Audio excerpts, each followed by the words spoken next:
subscribe. Hello family, welcome back to my Christmas calendar. Let me see so you can see me in the good eye.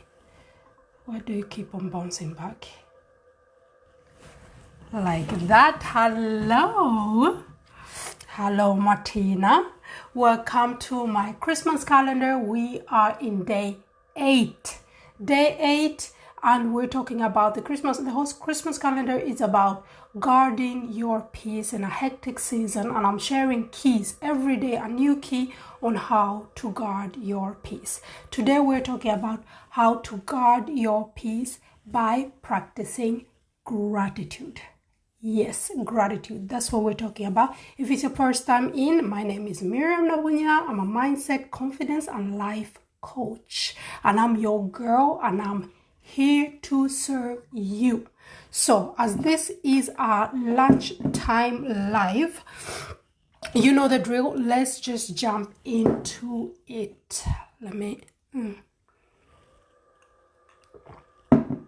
Yes, let's get started. We're talking about how to guard your peace by practicing gratitude. As you know, in each season comes a high expectation of coziness and festivity time and everybody being jolly. That's our set expectations on different season and family related seasons as this one. But however, for many times of the year, this triggers sadness, anxiety, and depression. Some of you probably recognize that. And certainly major depression and several anxiety disorders benefit more of speaking to our physicians, to speak to our medical specialists. So I want you to do that if you feel like you really have severe anxiety disorders or depressions. But what about those of you that just feel lost and overwhelmed in this season? There you have Miriam Nabunya helping you out. And what about you in this season? Yes, actually, research suggests that the aspects of being grateful can trigger and lift your spirit. It can trigger happiness in you, and it can help you lift your spirit. And that's what we're talking about today. Gratitude is a thankful appreciation for what an individual receives, whether it's tangible or intangible. And for those of you that have been with me throughout this calendar, know that in day 5, we spoke about guarding your peace by positive thinking rather than worrying. And you're probably thinking now, Miriam, isn't gratitude and positive thinking the same thing? Why are they separated in your calendar? I'm getting to it, and I'm going to tell you because I believe that practicing gratitude is a discipline.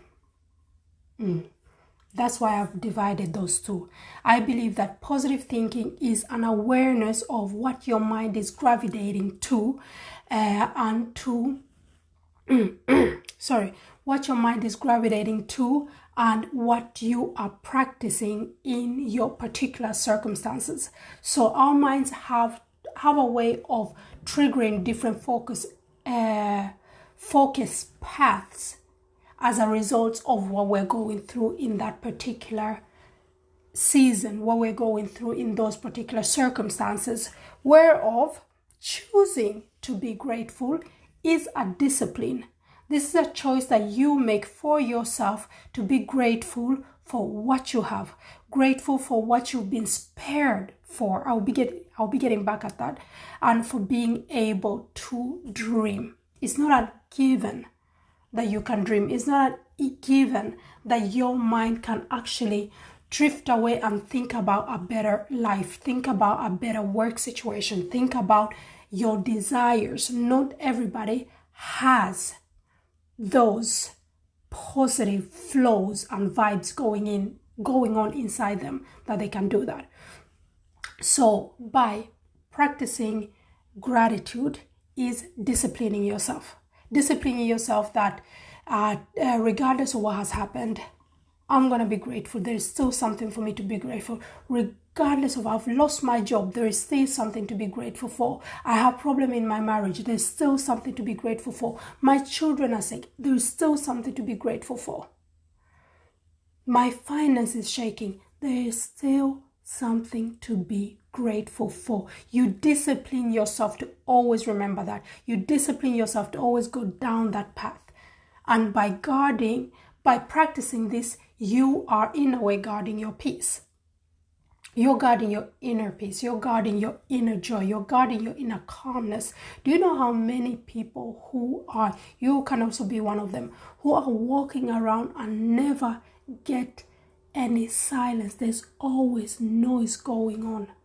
There's always something going on in their head. This is why people get intoxicated, self-medicate, just to get some peace. So by using this tool, I don't even know how to emphasize this. I guarantee you that it's going to lift your spirit. As opposed to thinking of or focusing on what you don't have, what has happened to you, what bad that has happened to you, and what hasn't happened in your life yet. That's a common thing, as this is a season of family, season of meeting, season of coming back home. What happens then? Comparison. People that started out like you, went in the same class, maybe graduated from the same major, and then you come home and you see what they're doing. And our parents, the older generation, have a way of reminding us about them. Oh, did you know so-and-so's daughter is doing this? Or did you know so-and-so's son is doing this? Yes, what happens? Comparison. Then you start thinking about all that's not happened in your life yet. Like I say, for those of you who know this, the devil is a liar. Don't fall for it. Let's look at gratitude or gratefulness in research. There's a research that was made by two psychologists, one from the University of California, one from the University of Miami. They had a group of participants that they divided up in three groups. One group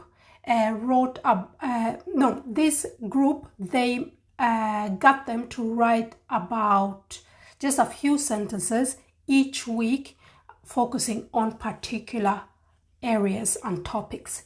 One group was told to write about the things they were grateful for, and that what had occurred throughout the week that they were grateful for. Group 2 wrote about daily irritations and things that had been displaced and that made them agitated. The third group wrote about events that they had no affections connected to it, no emphasis connected to it, neither positive or negative. 3 groups. After 10 weeks, they came up with no results show that the ones who were writing about what they were grateful for were more optimistic.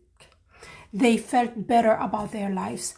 So surprisingly, this is what the researchers weren't even expecting, but surprisingly, they had fewer visits to their physicians, doctors. They started exercising more. They started taking more care of themselves. And this was the ones who were writing down every day just a few lines, what they were grateful for. No wonder in my coaching, I always motivate my clients and the group that I coach that write a journal, write down what you're going through, and always try to figure out something that you are grateful for.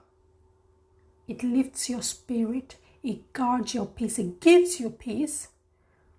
A sweet, tender inside massage, soulful massage that you just want to maintain and take care of. That's why I always say guard your peace. This key will help you to guard the peace when you get it. So while practicing gratitude, many people start to acknowledge the goodness in their lives. They do, because think about it. When whatever happens, you always figure out something to be grateful for. At least I had milk when I had my coffee. At least when I came to the train, I was the last one to get on before it went. At least I have good colleagues. Whatever that's happening. So in the process of practicing gratitude, many people have recognized that the source of goodness in life, at least partially, is outside of themselves. What do I mean with that? By practicing gratitude, you will start to see other external things that you want to contribute to, because you are triggering positive vibes inside you, positive energy inside you. And you also be more aware of the things that you actually can't control. So the goodness, you start to see that the goodness, the best parts of your life is even outside of you. Imagine that. Imagine that. So as a result, you can help other people connect with a larger. You can help other people and yourself connect with something larger than yourself. And this is by starting, first and foremost, by practicing gratitude.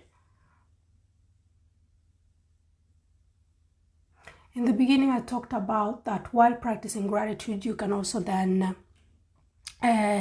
be thankful and focus on what you've been spared for. And what I mean with that is many times we forget about what we actually have been spared for. Like, think about COVID. A lot of people are getting it right now. But imagine if you haven't got it. Imagine you are not vaccinated and you haven't gotten it. Imagine going through a whole flu season and you're good, you haven't gotten it. And you're probably thinking, yeah, but I take my vitamins, I sleep well, I drink well, I eat well. Yes, but there's a lot of people who do that and still get it. Yours truly has had it for almost 3 months. All of the symptoms that you can get of a severe flu, I've gotten them. So imagine if you've been spared by it. Isn't that something to be grateful for? Imagine complications that has happened either like in your family or in your environment or in your community, and your family has been spared by it. You have been spared by it. That's something to be grateful for. And believe me, when you're grateful, negativity brushes off you. Because you've disciplined yourself to think positive. You discipline yourself to you've disciplined yourself to be grateful regardless of the circumstances. So by doing this, when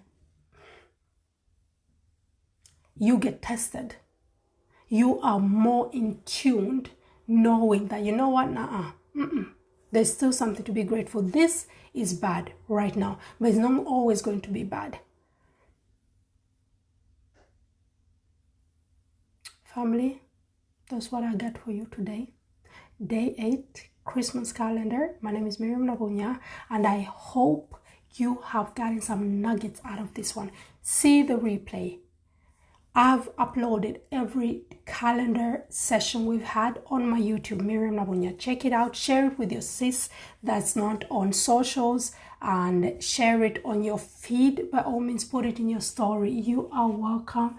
Thank you for your time. Thank you for your support. And I wish you a good day. Remember to guard your peace.